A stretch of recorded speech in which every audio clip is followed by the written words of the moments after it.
आप एक ऐसे दौर में रहते हैं जहाँ पर ना कागज है और ना कलम तक ही आप पहुँच सकते हैं, पर आपके पास जिम्मेदारी है कि आप आसपास में घटित होने वाली घटनाओं को दर्ज करें और ऐसे दर्ज करें कि न सिर्फ वो आने वाली पीढ़ी तक पहुँच सके, बल्कि हजारों सालों तक वो इतिहास में जीवित भी रहे।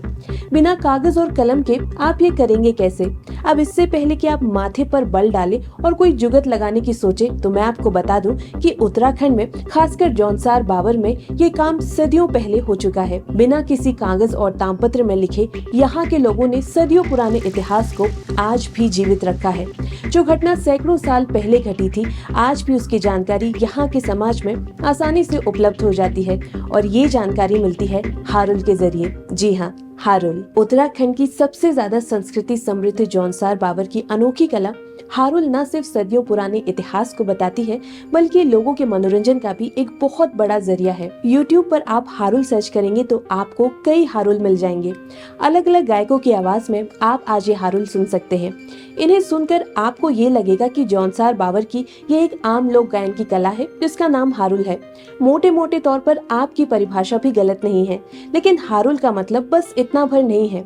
तो हारुल का पूरा मतलब हम आपको बता रहे हैं गीत गाथा के इस एपिसोड में। एक तरफ जहां जौनसार बावर में हारुल इतिहास का बखान करता है, वहीं गढ़वाल क्षेत्र में कुछ हद तक यही काम पवाड़े के जरिए किया जाता है। और हम आपको ये बता दें कि पवाड़े भले ही जागर की तरह लगाए जाते हैं, लेकिन इनकी कहानी जागर से काफी अलग होती है। तो गीत गाथा के इस एपिसोड में हम आपको बता रहे हैं हारुल की पूरी कहानी, क्या होता है हारुल और कैसे इसकी शुरुआत हुई।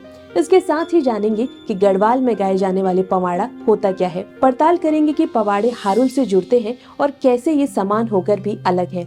आज बात उत्तराखंड की अनोखी विरासत हारुल और पवाड़ों की।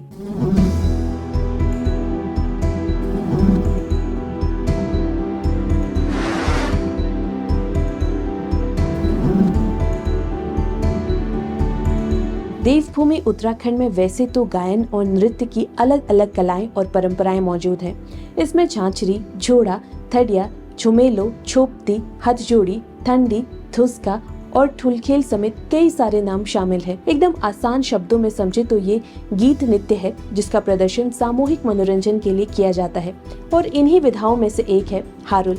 हम आपको पवाड़ा क्या है, उसकी शुरुआत कैसे हुई, इसके बारे में भी बताएंगे, लेकिन उससे पहले हारुल क्या है वो जान लेते हैं।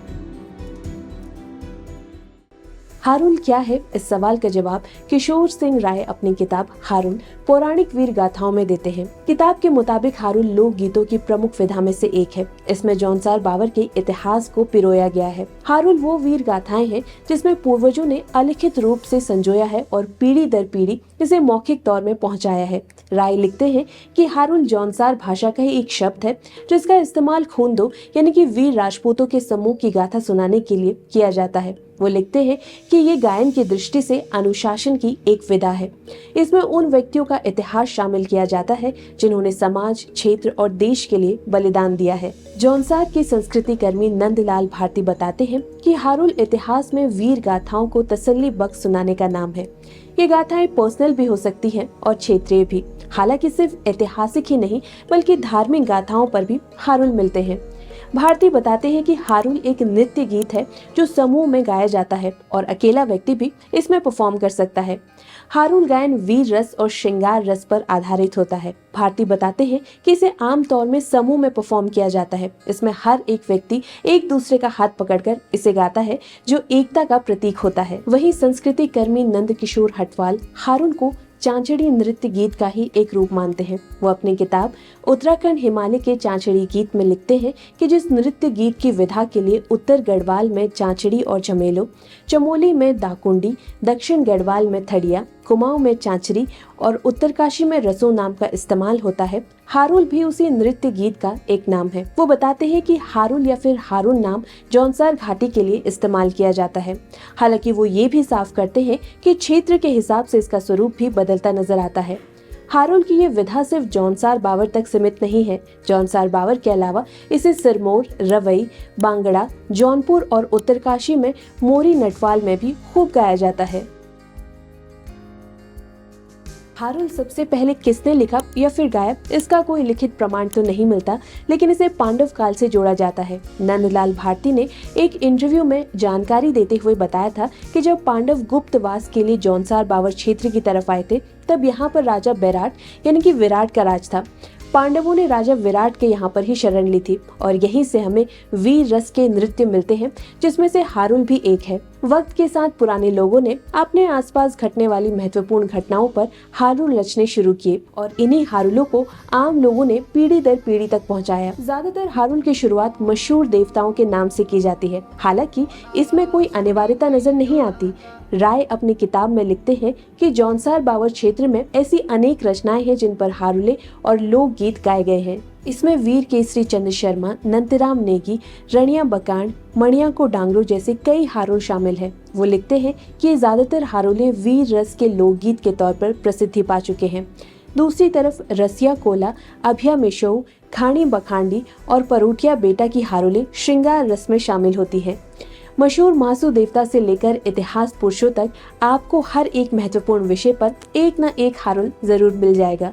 इसमें मुगलों को लोहे के चने चबाने वाले नंतराम नेगी का हारुल है,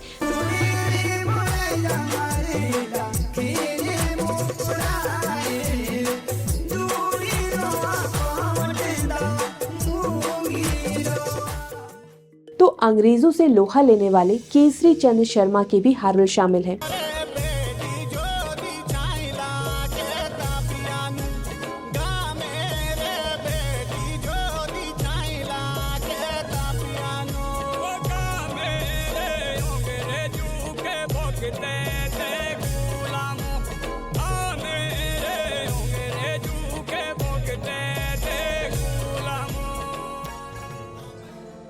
इसी तरह अन्य फेमस हारुल जैसे चारू मासू महाराज, बिरस ठाणी, सुल्तू इसमें शामिल हैं। अगर आप जौनसार बावर की इस हारुलों के बारे में ज्यादा जानना चाहते हैं तो आप किशोर सिंह राय की ये किताब पढ़ सकते हैं। इस किताब में उन्होंने न सिर्फ मूल भाषा में गाई जाने वाली हारुलें दी है, बल्कि उन हारुल के पीछे कहानी क्या है और उस कहानी के आधार पर गाए जाने वाले हारुल क्या है, उसका पूरा सार सरल शब्दों में दिया है। खैर, बदलते वक्त के साथ हारुल के रूप भी बदल रहे हैं। नौजवान गायक इसे अपने ढंग से और नए तेवर से गा रहे हैं।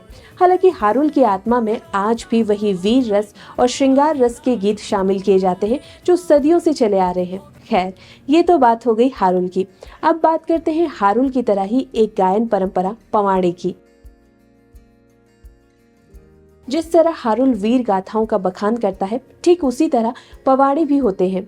पवाड़ों में राजा महाराजाओं के जीवन से जुड़े प्रसंग सुनाए जाते हैं। गोविंद चातक अपनी किताब गढ़वाली लोक गायक में कुछ विद्वानों के हवाले से लिखते हैं कि पवाड़ा शब्द सिर्फ गढ़वाल में ही नहीं होता, ये थोड़ा बहुत परिवर्तन के साथ ब्रिज, मराठी, बुंदेलखंडी, राजस्थानी और भोजपुरी समेत अन्य भाषाओं में भी मिलता है।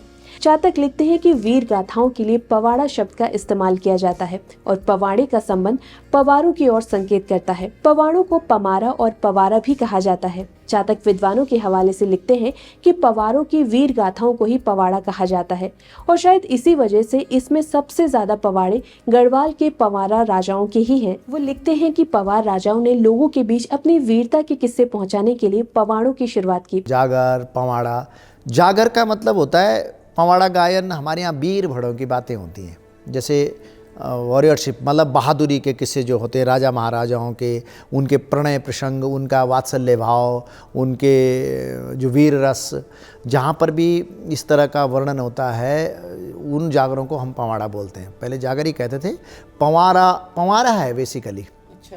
वो हमारे यहाँ ये हिंदुस्तान के और जगहों पर भी है कि जब कभी राजा महाराजा जाते थे लड़ने के लिए तो उनको उनका शौर्य, उनका पराक्रम, उनका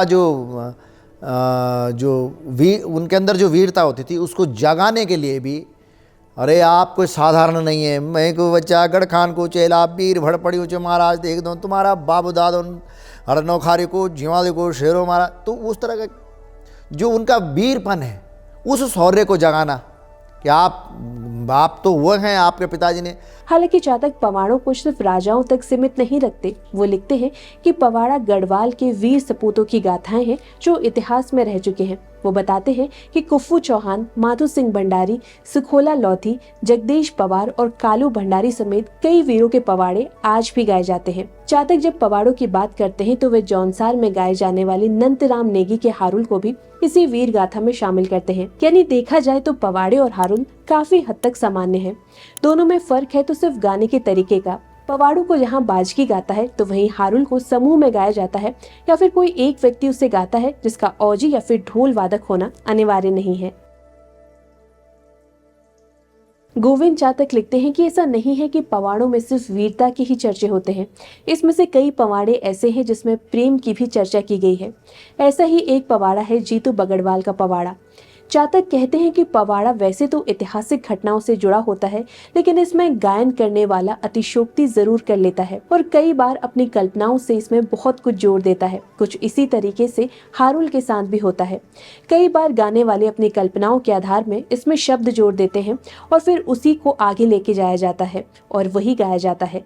लेकिन इन छुटमुट बदलावों के बाद भी उत्तराखंड में नृत्य गीत आज भी प्रमुखता से गांव-गांव में पेश किया जाता है। जिस तरह हारुल और पवाड़े गाए जाते हैं, कुछ उसी तरह रसों, जागर और दूसरे नृत्य गीत उत्तराखंड में किए जाते हैं। हम इन नृत्य गीतों के बारे में कभी और आपको बताएंगे, लेकिन फिलहाल आप हमें जरूर ये बताइए कि हमारा ये एपिसोड आपको कैसा लगा। हारुल और पवाड़ों को लेकर आपके पास कोई जानकारी या फैक्ट है तो हमारे साथ इसे साझा जरूर करें।